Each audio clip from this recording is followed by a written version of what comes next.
Selamat siang, Bapak Ibu Dewan Juri, dan para pemirsa yang sedang menyaksikan pidato saya pada kesempatan kali ini. Nama saya Benedictus Kaeda Madrid Malau, sebagai perwakilan dari SMP Strada Selamat Riyadi.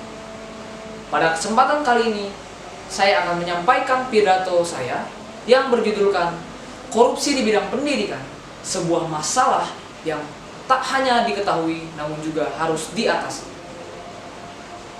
Korupsi, sebuah kata yang sedihnya familiar di telinga warga-warga Indonesia. Dalam Kamus Besar Bahasa Indonesia sendiri, korupsi memiliki arti penyelewengan atau penyalahgunaan dana yang sudah diberikan oleh negara, lembaga, atau suatu perusahaan.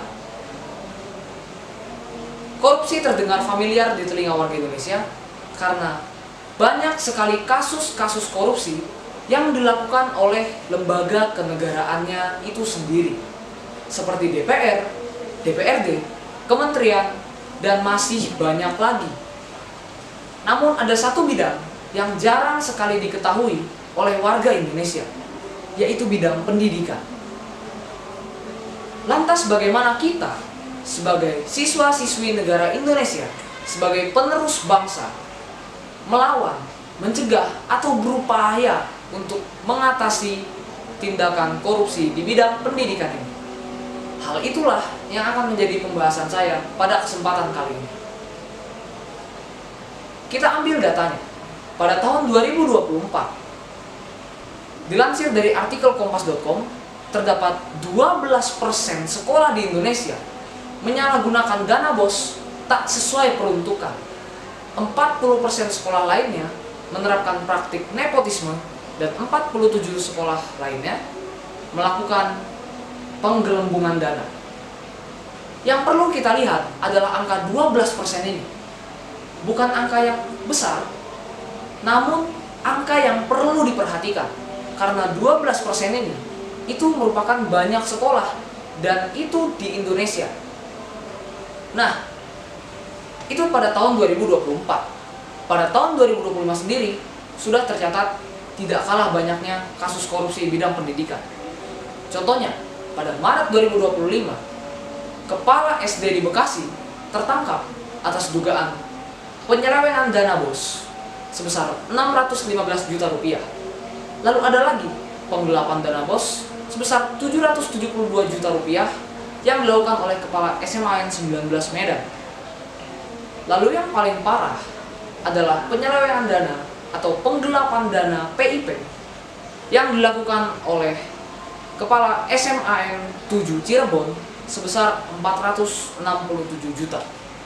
Dana-dana itu harusnya bisa dialokasikan kepada siswa-siswa dan fasilitas sekolahnya, namun malah disalahgunakan oleh pihak-pihak yang tidak bertanggung jawab. Nah, lantas bagaimana kita sebagai siswa dapat mengatasi hal tersebut?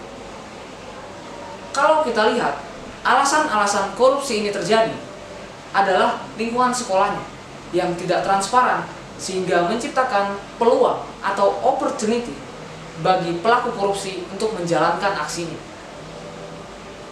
Ada satu juga alasan yang mungkin banyak sekali terjadi di sekolah-sekolah di Indonesia, yaitu memberikan kewenangan diskresioner atau kewenangan otoritas sepihak.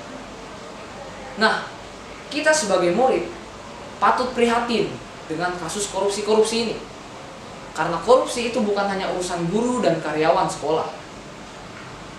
Korupsi itu dimulai dari hal kecil dulu. Begitu juga perubahan untuk mencegah korupsi. Sama-sama dimulai dari hal kecil. Oleh karena itu, siswa bisa diharapkan menjadi agen perubahan dalam korupsi ini. Seperti membuat laporan keuangan dan menjaga transparansi keuangan kelas. Karena masih banyak siswa yang melakukan praktik korupsi di kelasnya sendiri. Lalu, membiasakan diri untuk berani menyuarakan pendapatnya apabila dia melihat tindakan korupsi atau suatu tindakan yang tidak dibenarkan. Lalu, siswa juga bisa memulai melatih kejujurannya dari sejak dini, yaitu dengan cara tidak mencontek, menggunakan fasilitas umum dengan bijak, dan mengembalikan barang yang ia temukan. Hal-hal yang saya bicarakan tadi memang hal kecil, namun segala perubahan yang besar pasti dimulai dari perubahan yang kecil.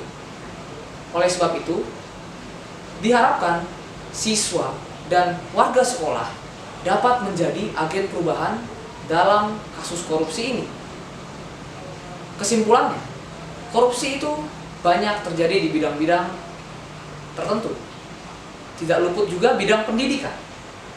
Dan kita sebagai siswa dan warga sekolah harus bisa menjadi agen perubahan untuk mencegah dan mengatasi kasus korupsi ini.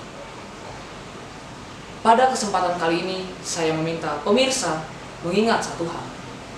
Jangan pernah biarkan kejujuran Anda layu hanya karena sebuah kertas.